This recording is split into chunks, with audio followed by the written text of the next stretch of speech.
Les Vikings. Ils sont partout.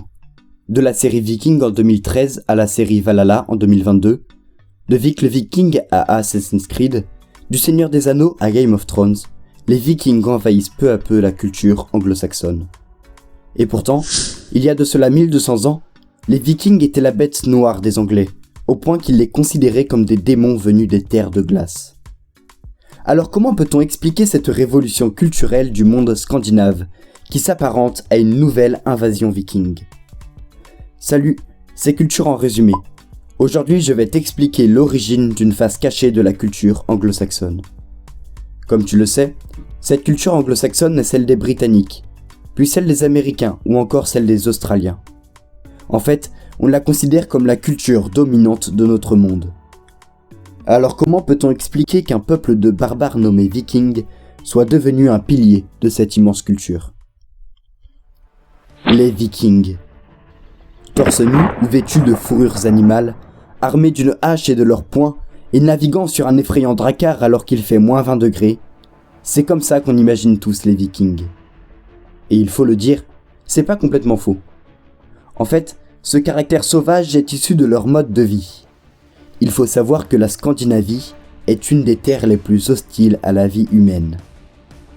Les Vikings, fermiers ou pêcheurs, étaient obligés de vivre le long des côtes à cause des immenses volcans situés au centre des terres. Ils étaient donc constamment exposés aux tempêtes et aux vents de la mer du Nord. Ces conditions de vie extrêmes ont fait des hommes du Nord ces guerriers qui, dit-on, ont peur de rien. On raconte que pour aller au Valhalla, le paradis des Vikings, où on peut boire et se battre avec les dieux, il faut mourir sur le champ de bataille. Cet amour pour la guerre est issu de la mythologie nordique. Les dieux principaux, Thor et Odin, sont les meilleurs combattants, et la fin du monde se fera dans un immense combat entre les géants et les dieux, le Ragnarok. Mais les Vikings n'étaient pas que d'excellents guerriers, ils étaient aussi de très bons artisans. Par exemple, le Lewis Chessmen, un jeu d'échecs viking retrouvé sur les côtes écossaises, nous montre la qualité de l'artisanat scandinave, souvent centré sur le thème de la guerre. Mais la plus grande prouesse technique des Vikings, dont vous avez entendu parler de nombreuses fois, à la fois mystérieuse, silencieuse et rapide, c'est les drakkars. La forme étrange de ces bateaux leur permettait de naviguer aussi bien sur les fleuves qu'en haute mer. Aucun navire européen n'avait atteint ce niveau de perfection à l'époque, et c'est grâce à eux que les Vikings ont pu envahir l'Europe. Les invasions vikings. Lassés de leurs terres arides et de leurs adversaires trop pauvres, les Vikings ressentent au 8e siècle le besoin de conquérir de nouvelles terres. Ils se lancent à l'inconnu à bord de leur drakkar et découvrent en 793 le monastère britannique de Lindisfarne. Ils le pillent et le saccagent sans pitié. Ce premier raid marque le départ de plus de 200 ans de pillage et de conquête contre l'Angleterre. Les Vikings sont vus comme des démons envoyés par le diable pour châtier toute l'Europe. Leur bravoure et leur intrépidité au combat font trembler tout le monde occidental. Alors, comme vous pouvez vous en douter, les Anglais leur vouent une haine sans égale. Mais alors comment se fait-il que les Vikings soient aujourd'hui autant admirés dans la culture anglo-saxonne?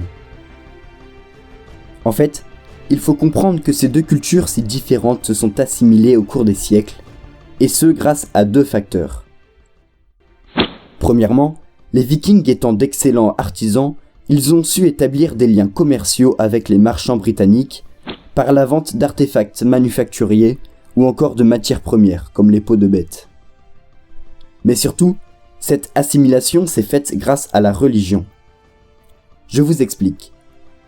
Les Anglais avaient à cœur de convertir les païens du Nord, et pour ce faire, ils ont décidé d'interpréter les mythes nordiques comme des figures de la chrétienté. Il existe un objet qui en est la plus belle des preuves, la croix de Gosforth. Cette croix date du Moyen-Âge et est située dans la partie nord de l'Angleterre. La croix est le symbole de la chrétienté, et pourtant, sur cette croix sont sculptées des scènes de la mythologie nordique. Par exemple, on peut voir Thor en train de pêcher le serpent Jormungandr. Les moines ont interprété cet épisode comme une image du Christ contre le démon, représenté dans la Bible par un serpent également. Et le pire, c'est que ça a marché. Les Vikings se sont rapidement assimilés aux Anglais et ont dès le Moyen-Âge influencé la culture anglo-saxonne. Connaissez-vous la saga de Beowulf ? Ce héros intrépide qui combat les monstres plus terrifiants les uns que les autres. Eh ben sachez que ce héros est suédois et que son histoire est écrite en ancien anglais entre les 7e et 10e siècles. Ce texte, qui est le deuxième texte en anglais le plus ancien, témoigne de la fascination précoce que les Britanniques vouaient aux Vikings. La Scandinavie a très tôt influencé la culture anglo-saxonne et elle l'influence encore aujourd'hui. Une invasion culturelle. La culture nordique est ancrée dans le domaine de l'art anglo-saxon et plus précisément dans la littérature. Qui d'entre vous n'a jamais entendu parler de Tolkien ? Cet écrivain britannique du XXe siècle était en fait féru de langues étrangères, et particulièrement des langues scandinaves. C'est pour cette raison que ses œuvres, Le Seigneur des Anneaux ou encore Le Hobbit, sont totalement imprégnées de l'imaginaire nordique. Tout d'abord, les créatures qui y sont décrites, comme les elfes, les orques, les nains et les gobelins, sont toutes issues de la mythologie nordique. Pour chacune de ces espèces, Tolkien a créé un langage, toujours très inspiré de la langue scandinave. Le succès des adaptations cinématographiques de ces deux ouvrages ont fait de Tolkien et de la culture nordique un pilier du monde anglo-saxon.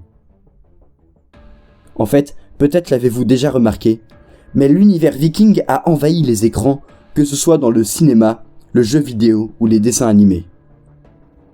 Dans le cinéma, il influence largement de grandes séries, comme Game of Thrones, avec la reprise de Territoires gelés, ou encore de Dragons terrifiants. Mais surtout, les séries Vikings et Valhalla portent l'univers scandinave à la première place, et le révèlent au grand public. Dans le gaming, la sortie d'Assassin's Creed Valhalla est un immense succès. Même la culture de jeunesse en est inspirée, avec des dessins animés comme Vic le Viking. Vous l'aurez compris, l'invasion viking ne s'est jamais arrêtée depuis le 8e siècle. L'invasion territoriale est devenue une invasion culturelle. Le petit peuple de barbares qu'étaient les Vikings a trouvé un moyen de devenir éternel en s'enracinant dans l'imaginaire et en fascinant enfants et adultes.